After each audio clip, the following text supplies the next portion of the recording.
Assalamualaikum. My name is ATIRAH BINTI MAHADI from BA2324C. As for today, I will presenting the introduction of prediction at early stage of diabetes using learning algorithms in Weka. Diabetes is a condition that interferes with the body capacity to produce the hormone insulin, which alter the body's normal carbohydrate metabolism and raise blood sugar levels, blood containing glucose. A person with diabetes typically experience elevated blood sugar. Intensify your appetite enters and frequent urination are two signs and symptoms of high blood sugar. Diabetes has a lot of side effects if it is not addressed. Diabetes is considered a significant health condition in which it is unable to control the amount of sugar in the body, along with other variables including height, weight, hereditary susceptibility, and insulin. Sugar consumption is the primary factor that causes diabetes. The only way to avoid difficulties is by early identification. As for the medical industry, the aim of this research is to measure the patient's chance of developing diabetes with the highest degree of accuracy. The capacity to manage a vast amount of data, mix data from several sources, and include background information into the study give data mining and machine learning algorithms their strength. For analysis and result, there are three simple algorithms used to forecast the early stage diabetes risk prediction. Dataset that influence the risk prediction of early stage diabetes. The dataset contains 520 instances with 13 attributes. The proposed framework depicted in this figure. The Weka tool is an effective classification tool that was utilized in this work. Three classifiers were created during the training phase and the predictions were made during the testing phase. Next, the first subpoint is data processing phase. Data processing can be defined as occurs when data is collected and translated into usable information. So, the data for this research was collected from the table beside. As you can see here, table 1 shows that the selected attribute with their possible value. For the attribute, we have 13 attributes which are age, gender, polyuria, polydipsia, sudden weight, weakness, muscle stiffness, visual blurring, itching, delay, healing, alopecia, obesity, and class. For the description, it is to describe the 13 attributes that I have mentioned before. And the last is data type and value. For all data type, it is the same, which is all attributes data is terminal. In overall, it can be seen that the most of the respondents' prediction on their early stage diabetes risk are classified as high, which is dark blue, followed by average presented in red color as low. Next is feature selection. Using Weka, the feature selection discovers the most influential attribute using infogain attribute evaluation and correlation attribute evaluation that shows in this presented table. From the result, it can be summarized that the most influential attribute contributing to early stage diabetes risk prediction is polyuria in attribute number 3.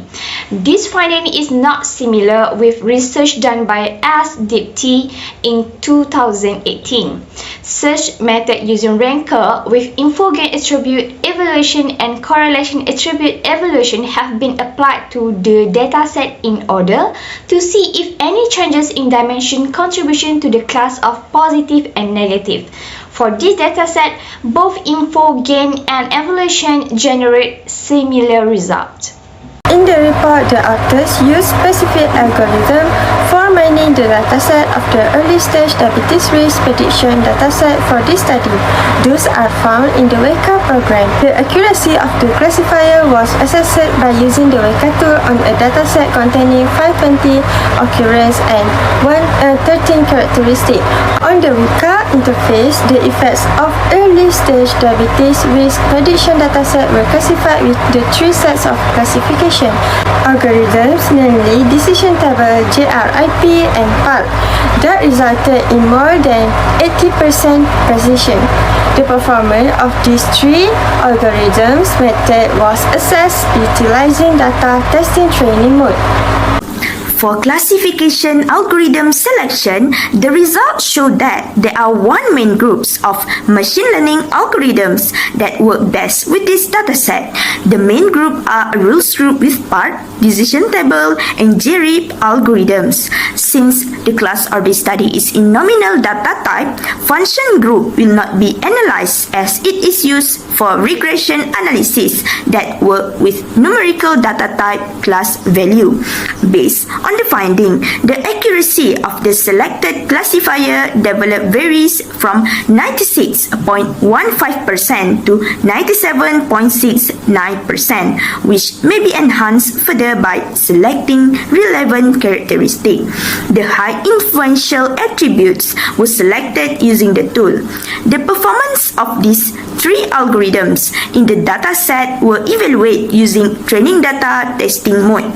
After assessing the outcome of all algorithms, the greatest accuracy with comparable percentage was found in PARC, which result in 97.69%, followed by decision table, which result in 97.5%, and JRIP, which result in 96.15%, as shown in the table and figure attached respectively.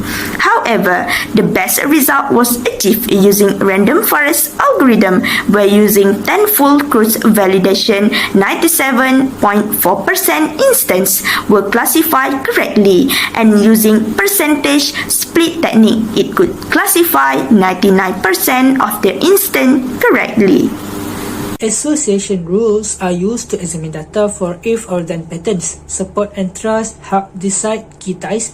Association rules have two parts such as history and day. According to Nafi and Hamid, most correlation data is collected using the a priori algorithm. We have used Weka and a priori with our datasets. We seek association rules with at least 10% support and 90% certainty. The a priori algorithm will be used 90%. We may drop the minimum support to 0.1 to collect objective more consistently. If we set the minimum support value to 0.2 or higher, many attributes may be removed, but the minimal number of attributes is insufficient to make a logical choice. As a result, the minimum confidence level of 0.9 can be raised. We find out that the minimal level of support was 0.1, which is 10% for 29 cases. Minimum confidence was 0.9, which is 90%, and the minimum number of cycles was 14.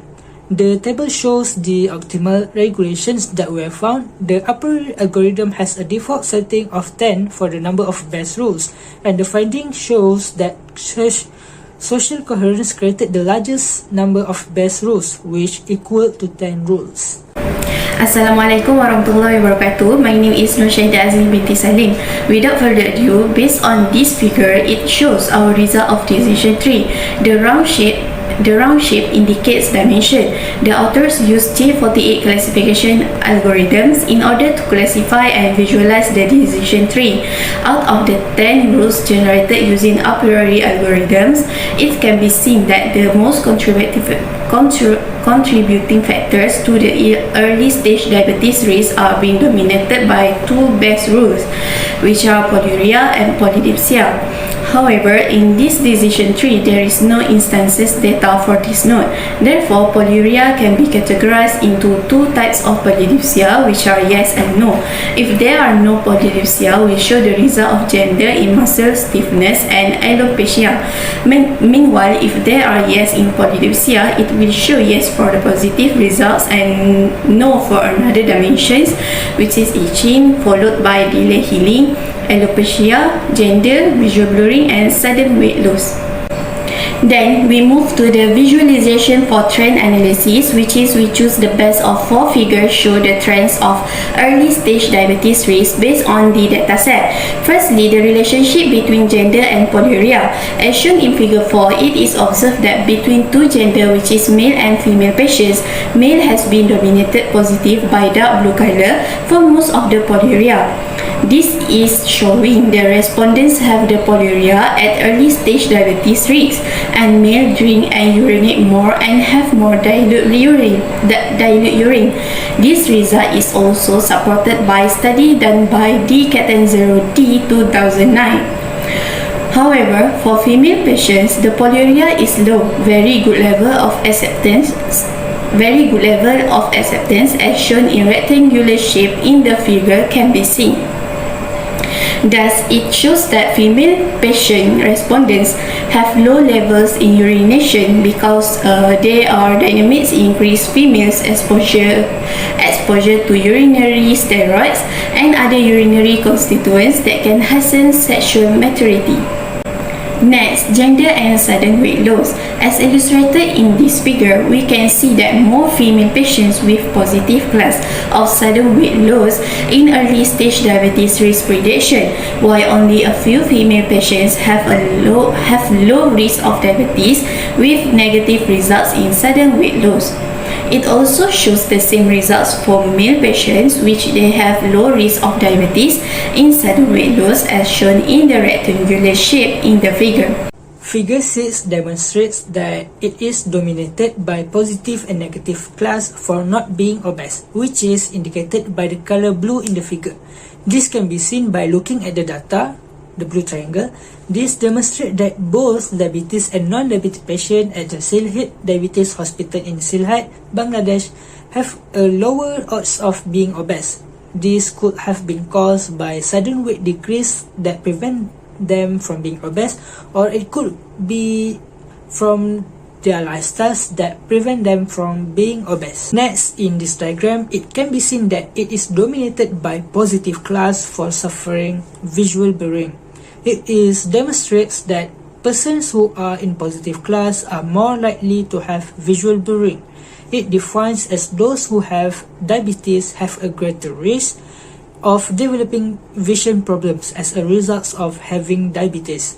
This assertion is supported by Cindy Sinjijai, which states that the blood arteries and nerves that supply the antibody, including the eyes, are more likely to become damaged if there is an excessive amount of glucose in the bloodstream rather than in the cells. In other words, diabetes can cause damage to the blood vessels and nerve at the patient's eyes and cause visual blurring. Today I would like to present about the conclusion. This experimental model is mainly focused on analyzing the likelihood prediction of diabetes at early stage using data mining techniques. The experimental findings demonstrated that the quality selected from the initial dataset are extremely important and that it was sufficient for the unknown classes to increase their predictive accuracy. The randomized double filter classifier algorithm proved to be a better prediction model when compared with the other models with 91.26% accuracy on correctly classified data using the model data. This analysis will help the hospitals to know the likeliness prediction of diabetes at early stage and can concentrate on factors determining objective well-being. The default option is 10 for a priori algorithm, and the findings indicate that the largest number of the best rules created, equivalent to 10, are dominated by social cohesion. The results show that the randomized table fitted classifier algorithm outperforms the other classifiers based on accuracy and classifier errors. A priori algorithm was also used to find the association rule, meaning among all the attributes, and the best rules were also displayed. Thank you so much from us for watching this video.